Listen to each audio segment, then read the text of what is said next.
Hello, and thank you for the opportunity to present this work done at the University of Sydney. Organ transplantation is the treatment of choice for many end-stage organ diseases.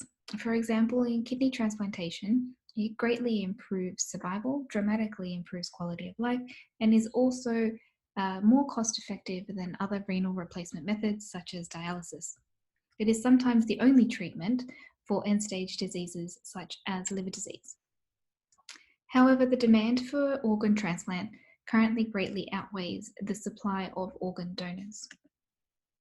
Increasing organ donation has been a national priority since the establishment of the Organ and Tissue Authority in 2009.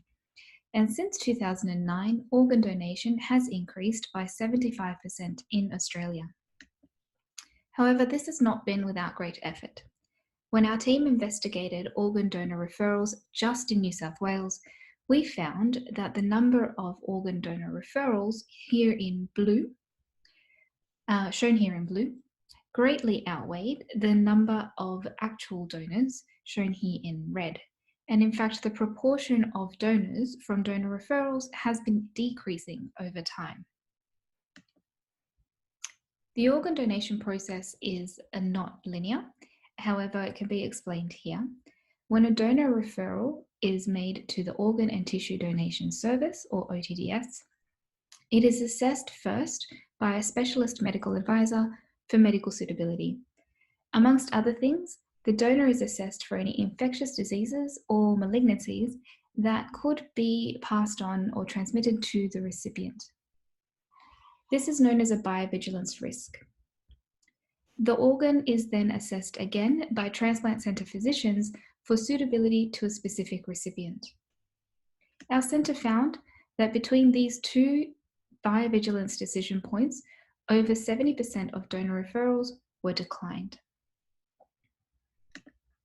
Deceased donor assessment is time sensitive. Incomplete medical records, they often rely on incomplete medical records and also medical history provided by the next of kin. So donor medical records are not currently linked to any existing health data sets.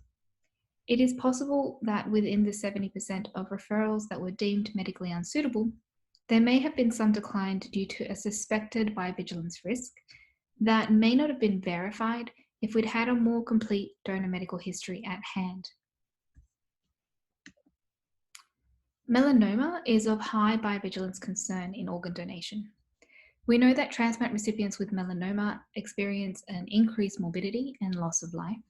So naturally, we are highly risk averse when there's a suspected melanoma in a donor history. But there is potential for misclassification of these skin cancers at the time of referral.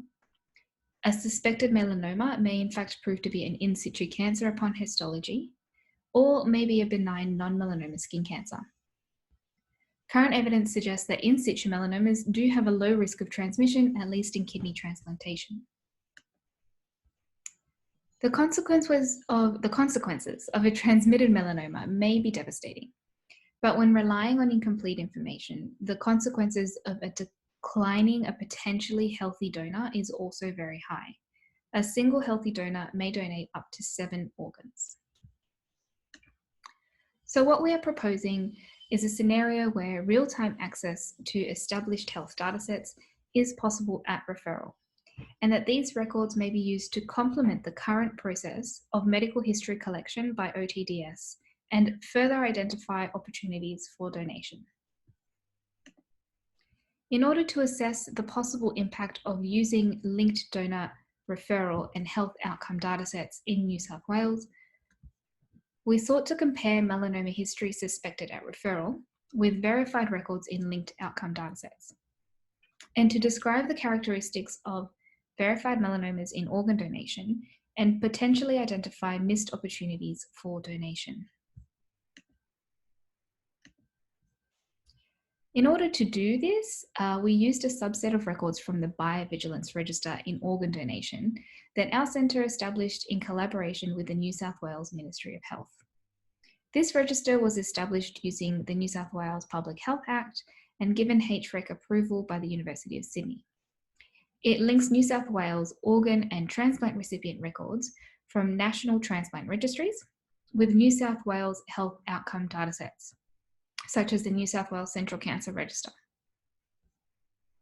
This linkage was probabilistic, based on first name, surname, sex, date of birth, and where possible, postcode.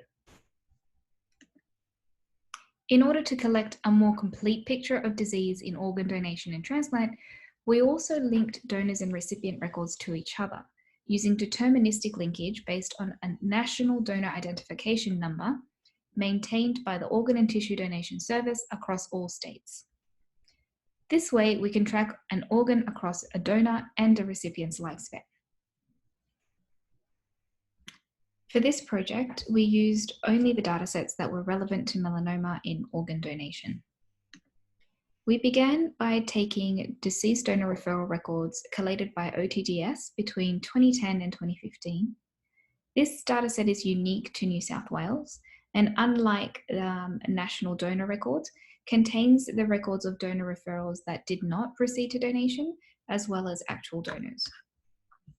We investigated these records for any mention of melanoma risk using a keyword search across all free text fields. We then linked donor referral records with records in the Central Cancer Registry between 1978 and 2013. The Central Cancer Registry collates all cancer records reported and confirms diagnosis by histology. Reporting of diagnosed cancers is mandated by law in most developed countries. We flagged verified melanoma records using ICD-10-AM coding for both invasive and in situ cancers. We also linked the records of actual donors with their transplant recipients to identify organs donated and also follow up possible transmissions. In total, there were 2,974 organ donor referrals made between 2010 and 2015. 25 were suspected of a melanoma at referral, but only 21 had verified records of melanoma in the Central Cancer Registry. Overall, the prevalence of melanoma in donor referrals was low, less than 1%. But when we compared suspected and verified melanomas on an individual level, we found that only 8 of 25 donor referrals with suspected melanomas were verified in cancer records. Comparatively, there were 17 suspected melanomas that were not verified by the Central Cancer Registries. And these 17 may represent potential missed opportunities for organ donation if they did not proceed. We also found verified melanomas in 13 donor referrals that were unknown at the time of referral. These may have posed an unknown transmission risk to transplant recipients if they did proceed to donation. So, if we work through the donation outcomes of suspected, verified, and unknown melanomas, we found that of the 8 melanomas with verified cancer records, none proceeded to donation, as they were all deemed medically unsuitable due to a melanoma risk. Of the 17 suspected melanoma referrals with no verified records, 2 proceeded to donation, donating 1 liver and 2 kidney transplants, and 15 did not donate. And of these, 12 were deemed medically unsuitable due to melanoma risk alone. These 12 donors represent missed opportunities that may have safely donated up to 85 organs over this 5-year period. On average, the missed opportunity donors were older and had a higher BMI, but there was a large range in age and BMI, and these still could have been viable options for recipients who were unlikely to receive a transplant otherwise. The majority of referrals had no records in the Central Cancer Registry. Of the 13 unknown melanoma referrals, 11 did not proceed to donation for a variety of medical unsuitable reasons, and 1 did not consent. But 2 referrals did go on to donate, and upon further investigation, we found that both these donors had melanoma in situ cancers. And we also found, following up the 4 transplant recipient records, To investigate possible melanoma transmissions, we found no melanoma records post-transplant. So looking at the tumor characteristics of verified melanomas, unknown melanomas tended to be smaller, with an average Breslow thickness of 0.6 compared to 2.4, and they were more likely to be in situ and thus more likely to be of low transmission risk. So if we think about the potential missed opportunities in the current organ donor pool, during the same time period, there were 573 actual donors in New South Wales. And if we had accepted these 12 melanoma missed opportunities, we would have increased the donor pool by 2%. That translates nationally to an average of 4 extra donors per year and potentially 28 more organ transplants per year. Missed opportunities based on melanoma risk is just one example of what can be investigated in the Biovigilance Register. And our team at the University of Sydney is also investigating potential opportunities possible within other malignancies, blood-borne viruses, and vaccine-preventable diseases, as well as investigating the impact of including the other New South Wales health datasets to donor assessment. Our evidence base continues to grow as the Biovigilance Register is updated every 2 years, and as OTDS begins to push for a positive record of all diseases regardless of the donation outcome.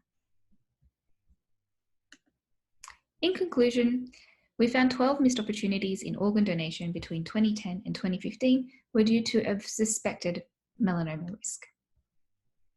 These donors could have increased the donor pool by 2%. We also found 13 unknown melanomas in donor referrals, but the majority of these were of low transmission risks, and those that did proceed donated safely. Thus, the inclusion of Central Cancer Registry records at referral would improve verification of melanomas and potentially increase the donor pool. This work was not done alone, and we would like to take the opportunity to thank the contributing data custodians, collaborators, and funding bodies for their support. And thank you.